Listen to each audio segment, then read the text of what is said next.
सभी विद्यार्थियों का बहुत बहुत स्वागत है आपके अपने इस YouTube चैनल में।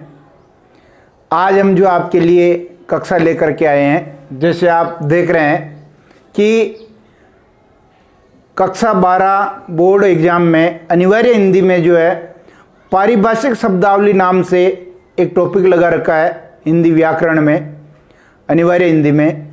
और वहाँ से जो है आपके 2 नंबर के 2 प्रश्न वस्तुनिष्ठ पूछे जाने हैं। पारिभाषिक शब्दावली है क्या, इसके बारे में हम बात करें। उससे पहले यदि आप हमारे इस चैनल पर नए आए हैं तो तुरंत इस चैनल को जो है सब्सक्राइब कर लीजिए, क्योंकि हमारे चैनल पर आपसे संबंधित हिंदी साहित्य और विभिन्न प्रतियोगी परीक्षाओं से संबंधित बहुत सारी सामग्री है। इसके डिस्क्रिप्शन बॉक्स में जाकर के आप वहाँ जो लिंक उपलब्ध है उन लिंक से हमारे टेलीग्राम चैनल को भी ज्वाइन कर सकते हैं, वहाँ सब सामग्री पड़ी हुई है। तो पारिभाषिक शब्दावली क्या है, पुनः अपन टॉपिक पर आते हैं। पारिभाषिक शब्दावली क्या है?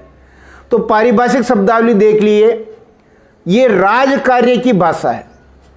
जब शासन में, पत्र व्यवहार में या राजकार्य में जिन शब्दों को हम प्रयोग में लेते हैं, जिन अंग्रेजी शब्दों को हम प्रयोग में लेते हैं, वो पारिभाषिक शब्दावली कहलाती है।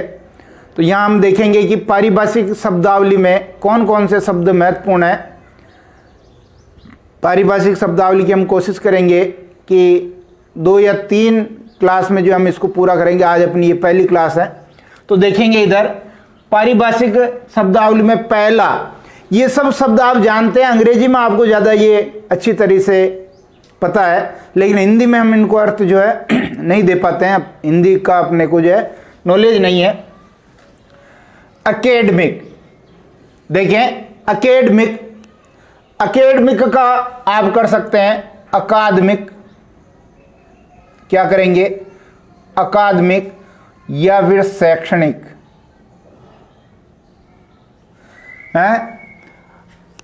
आपने लोगों को बात करते हुए सुना होगा कि मेरा एकेडमिक जो है इतना अच्छा नहीं रहा, यानी शैक्षणिक या अकादमिक इसका अर्थ हो जाएगा।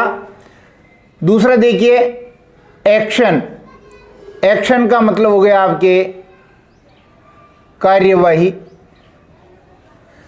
है। हम कहते हैं कि सरकार एक्शन में आ गई है, पुलिस एक्शन में आ गई है, यानी कार्यवाही।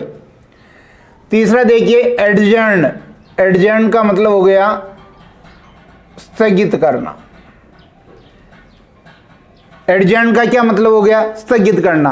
आपने देखा होगा कुछ फिल्मों में आता है द कोर्ट इज एडजर्ड, यानी स्थगित की जाती है। स्थगित करना एडजर्न का मतलब होता है। एडजस्टमेंट, ये होता है समायोजन।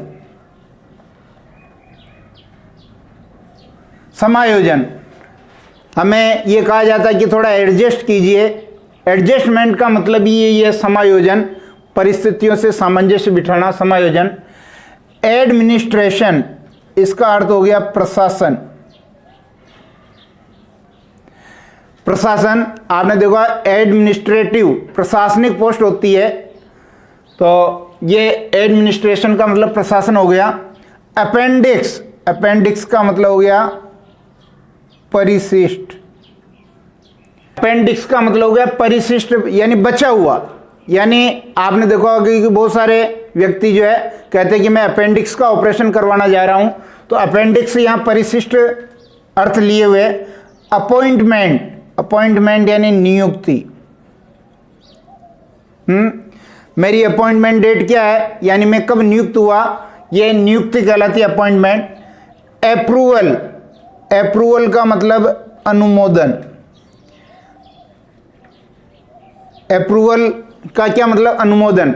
अरे जब हम कोई प्रोजेक्ट बनाते हैं तो हम ये कहते हैं कि इस प्रोजेक्ट को अप्रूवल मिल गया। अप्रूवल का क्या मतलब है? अनुमोदन। एरियर, एरियर्स, एरियर्स का मतलब हो गया आपके बकाया। एरियर का क्या मतलब? बकाया।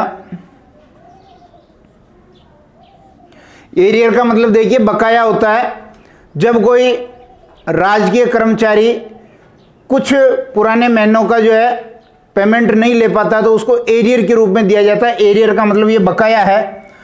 अकाउंट का मतलब हो गया लेखा, या खाता भी कह सकते हैं।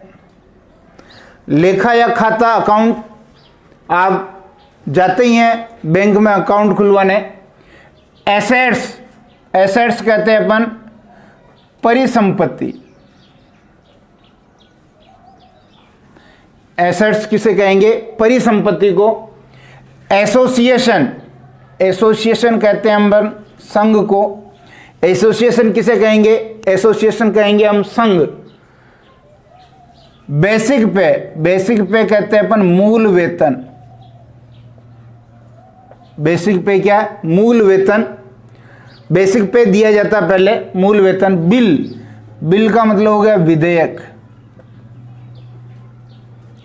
आपने देखा होगा, चाहे वो संसद हो, चाहे राज्य की जो है विधानसभा हो, हम ये कहते हैं कि किसी मंत्री ने या किसी विधायक ने जो है संसद में बिल पेश किया, या जो अपने राज्य इसमें विधानसभा में है जो बिल पेश किया। बिल का क्या मतलब है? विधेयक। और जब पहले बिल पेश किया जाता है, प्रस्तुत किया जाता है, और जब ये पास हो जाता है तो हम इसको एक्ट कह देते हैं। तो बिल का मतलब हो गया विधेयक। बोनस, बोनस का मतलब हो गया अधिलाभांश।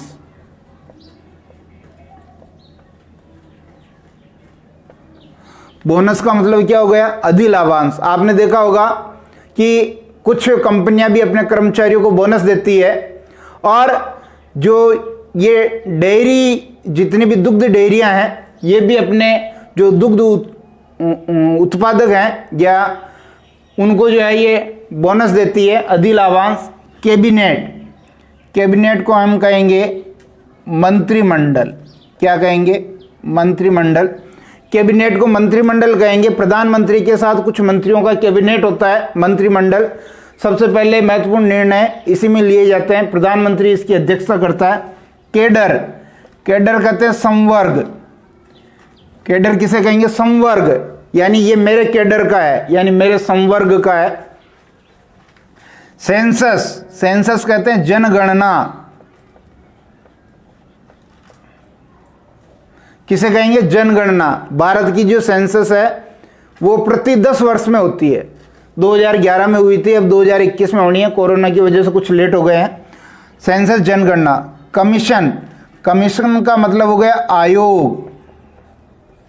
कमीशन का क्या मतलब है? आयोग। और काउंसिल, काउंसिल का मतलब हो गया परिषद। काउंसिल का क्या मतलब है? परिषद। तो ये कुछ खास खास मैंने यहाँ जो है आज की अपनी पहली क्लास में कुछ पारिभाषिक शब्दावलियाँ यहाँ दी है। इनको अगर हम बार बार पढ़ेंगे तो ये आपको जरूर याद हो जाएगा। देखिए, एकेडमिक, अकादमिक, शैक्षणिक, एक्शन यानी कार्यवाही, एडजर्न यानी स्थगित करना, एडजस्टमेंट समायोजन, एडमिनिस्ट्रेशन प्रशासन, अपेंडिक्स परिशिष्ट, अपॉइंटमेंट नियुक्ति, अप्रूवल अनुमोदन, एरियर्स बकाया, अकाउंट लेखा या खाता, एसेट्स कहते हैं अपन परिसंपत्ति को, कॉमर्स में काम आता है ये शब्द, एसोसिएशन संघ, बेसिक पे मूल वेतन, बिल को कहते हैं विधेयक, बोनस यानी अधिलाभांश, कैबिनेट मंत्रिमंडल, केडर कहते हैं संवर्ग, सेंसस कहते हैं जनगणना को, कमीशन यानी आयोग और काउंसिल यानी परिषद। आज की इस क्लास में अपना इतना ही रहेगा। अगली जो इसका पार्ट 2 लेकर के आएंगे उसमें हम और कुछ पारिभाषिक शब्दावली जो महत्वपूर्ण है, मोस्ट इम्पोर्टेंट है परीक्षा की दृष्टि से, उनके बारे में हम बात करेंगे। तब तक के लिए धन्यवाद।